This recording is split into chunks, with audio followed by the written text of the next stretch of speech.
Hello troops and welcome back to Hanning's Rest. Today is just going to be a running session with some of my favourite locomotives as a kind of 100 subscriber special.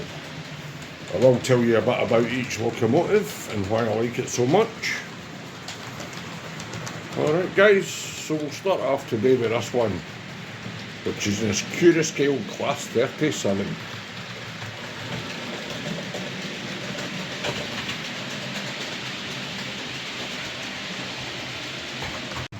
Now, the Class 37's always been a favourite diesel of mine in real life. When I was a kid, I used to stand at the railway station with my mum and watch these things thundering through, pulling passenger trains, coal trains, all sorts of stuff.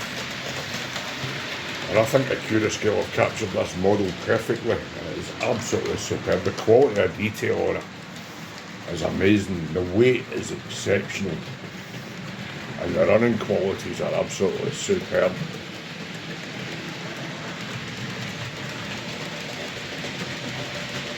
I've still to fit a driver and a second man in this. When they come into stock at Scale, I'll get some.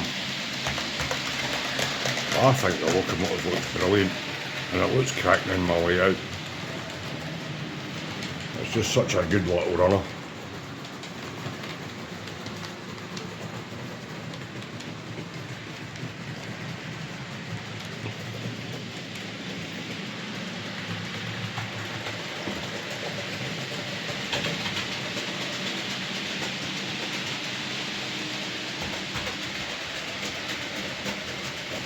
And this is my second locomotive that I've picked for today. As you can guess, it's an Scale Manor. Now, I haven't picked these locomotives in any certain order or anything like that, but I just thought I would do the two Scales together. This model is absolutely fantastic. The weight in it is brilliant. It runs so well. And the detailing is incredible. Now, initially I wasn't going to buy the Manor, but I seen a few on YouTube and thought, yeah, I'm going to get one of them just to see what it's like. And as you can see, it is a brilliant locomotive. Now, I've put the detail pack on this. I've put the X-Brass nameplates on it. I've fitted the crew. The buffer detail's been done, I think. I just need to check that. And in fact, I've detailed it up by putting a real coal load in it, which looks much better than the Scale offering. As I said, this wasn't a locomotive I was looking to buy, but I'm glad I got it. It was such a good model. It was absolutely phenomenal runner.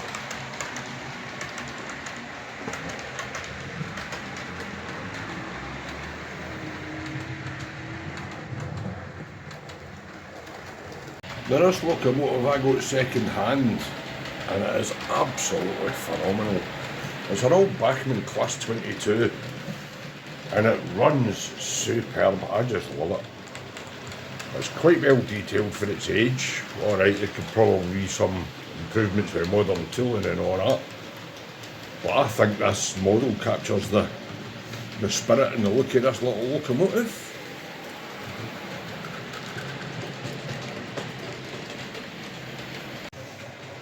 Now, like I said, I got this one second hand. I think it was like about £80 or something like that. But I reckon it's £80 well spent. It is such a good model. I just love it. And it's equally at home pulling fast express trains as well as slow speed freight. Now, this one's my fourth choice. This is the Hellion Class 33, which I just got a few weeks ago for my birthday. And I'm actually surprised at how well this thing runs. I know there's a lot of people out there slight Hellion for complexity and price and things being wrong and stuff like that, but this locomotive is absolutely brilliant. Still got some detailing to fit on it. I'll need to try and get a crew into it somehow once I've worked out how to get the interior out of the cab. But all in all, this is a phenomenal model. It runs exceedingly well. Its slow speed is amazing. and it runs at a pretty good top speed as well. It's not too fast, it's not too slow. It crawls really well, it does everything it says on the box. It's an absolutely fantastic model. I would definitely recommend getting one of these, by the way.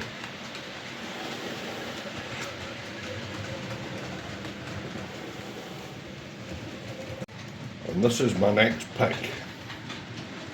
Again, it's a Hellion, and it's a class 15, and what a model this is. This thing will crawl like you wouldn't believe. It pulls an amazing amount of wagons, and it is fantastically detailed, and it is such a good runner. Again, I think Hellion have got a lot of people out there knocking them, but personally I have had no problems whatsoever with any of my Hellion models.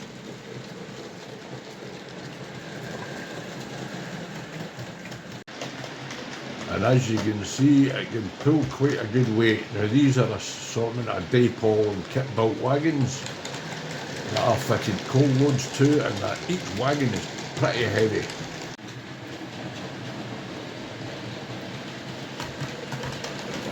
How good does that look running round there?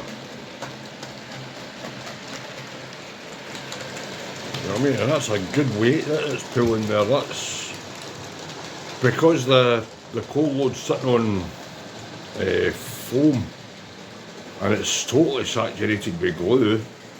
There is a good weight in each one of these, so it's probably equivalent to maybe 30 wagons it's pulling. This is another one of my favourite locomotives, the Hornby L1.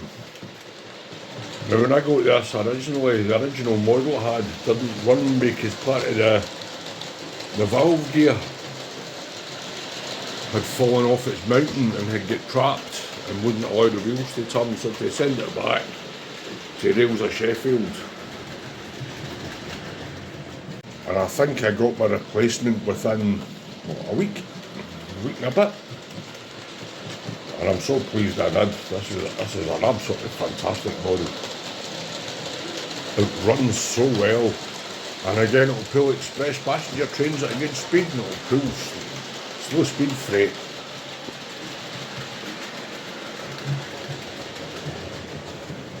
But the detailing on it is actually pretty good for a model that was, I think it was tooled in 2011.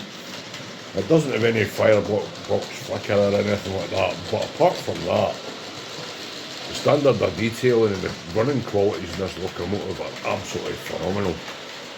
I've never had it derail, I've never had any problems with it at all. Now this next one, I can hear all the haters out there going, why have you picked that? It's got a Ringfield motor in it, they're rubbish. This is a fantastic locomotive. It's not the most detailed, but I just love watching it running round the way out.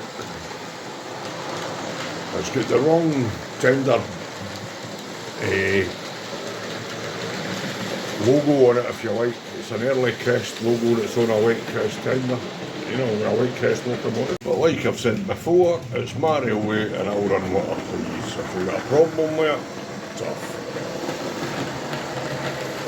But everybody knock, well, a lot of people knock tender drive locomotives. I've got 3 or 4 of them, and they're all really good.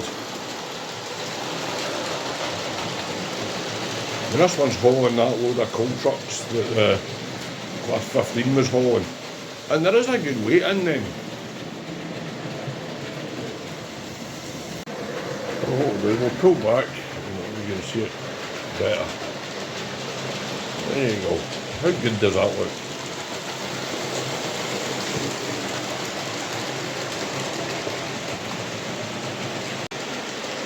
Here it comes.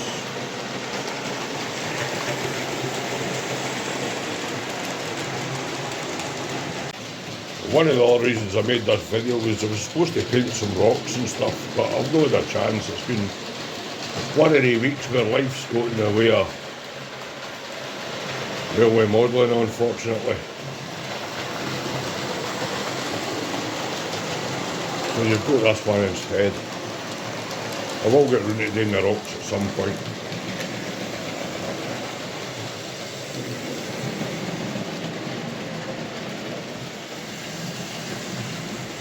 Alright guys, and if you like this kind of rubbish, please like, share, subscribe. I've got 103 subscribers now, which is actually pretty amazing, considering these videos are rubbish. And this is... it's basically just me building my model railway, or attempting to build a model railway. And sharing my opinions about models and model making and stuff. Alright guys, so I'll leave you with a few running shots and you can wander on. Alright troops, I'll see you in the next one. Bye now. Bye.